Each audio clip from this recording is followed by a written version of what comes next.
Network News. Kaliwat kanan ngayon ang pag-ayos ng mga kalsada sa bahagi ng Andaya Highway sa probinsya ng Camarines Sur. Katulad na lamang ng sa barangay Panaytayan sa bayan ng Ragay, kung saan naabutan namin ang pagtitibag ng ilang kalsada sa naturang lugar.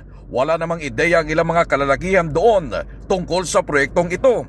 Ang Andaya Highway, ang isa sa mga binatiko si Secretary Vince Dizon ng Department of Public Works and Highways dahil sa mga sirang kalsada dito na pahirap sa mga motorista at isa sa mga balak niyang bisitahin na magiging bahagi rin ng massive rehabilitation. Ito ay bahagi ng Andaya Highway dito sa bayan ng Ragay, Camarines Sur, kung saan ang mga kalsada dito ay inaayos na.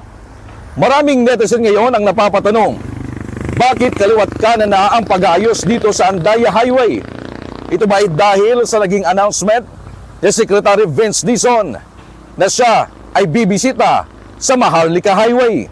Pag tuloy-tuloy na, hindi na masyadong ano dito, lubak sa Ragay. Maraming salamat. Grabe ho talaga yung kalsada natin.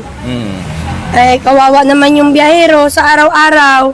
Samantala, may paglilinaw naman si Camarines Sur 1st District Congressman Jorge Horibata tungkol sa Andaya Highway. Ayon sa kongresista, totoo na posibleng worst highway ang nasabing kalsada. Ngunit nilinaw naman itong simula pa 2023 nang simulan ang pag-aayos dito. Sinabi pa ni Horibata na gagawin umano itong 4 lanes na kayang maging isa sa pinaka-the best highway sa Pilipinas. Kasama mo sa RMN DWNX Naga, Radyo Man Kevin Alba Tatak. RMN! RMN Network News.